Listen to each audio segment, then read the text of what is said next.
বিসমিল্লাহ রহমান রহিম। ঈশা নামাজের রক্ত কোন টাইম তৈরি থাকে আর তাহাজ্জুদের নামাজের রক্ত কোন বেলা আরম্ভ হয়, আর সুবে সাদিকের পরে কি কি নামাজ পড়া মানা, কি কি নামাজ পড়া হইব। আচ্ছা, কথা হইল ঈশার নামাজ তাহে সময় সুবে সাদিক পর্যন্ত, আর তাহাজ্জুদের সময় হইল ঈশা নামাজের পরে তাহাজ্জুদের রক্ত নামাজ আরম্ভ হয়ে যায়। কিন্তু তাহাজ্জুদের নামাজ সবের থেকে বালা সময় হইল রাইতের লাস্টে পড়া, মানে নিশি রাইতে পড়া। আর কেউ যদি কয় আমি হজাক পাইতাম না, তাহলে হ্যাঁ ঈশার নামাজ পড়ার পরে দেয় তাহাজ্জুদ পড়া হইতে পড়া হইব।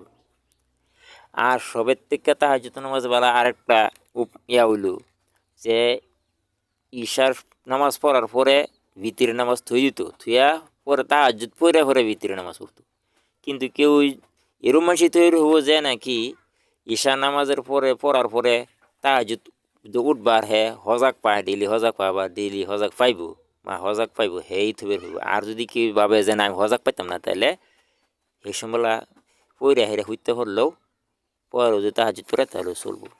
আচ্ছা, তো এনে কইতেছে সুবে সাদিক। সুবে সাদিকের পরে অন্য কিছু নামাজ পড়া হইতো না, হে 2 রাকাত সুন্নত পড়া হইব ফজরের, আর 2 রাকাত ফরজ পড়া হইব। আগে অন্য কিছু নামাজ পড়া হইতো না, বিল উঠবার আগ পর্যন্ত কিছু নামাজ পড়া হইতো না। কিন্তু আসরের নামাজের পরে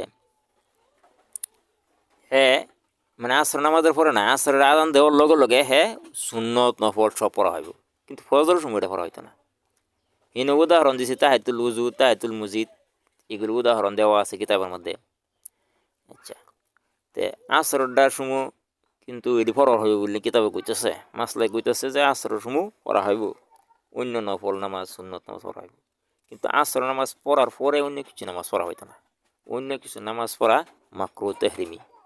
ফজরের সময় যদি অন্য নামাজ পড়ে, যিনি উদাহরণ দিচ্ছে অন্য নামাজ পড়ে, তাহলেও মাকরুহ তাহরিমি। ফজরের সুন্নত আর ফজর ফরজ পড়বার আগে আর পরে অন্য কিছু নামাজ পড়া হইতো না, পড়া মাকরুহ তাহরিমি।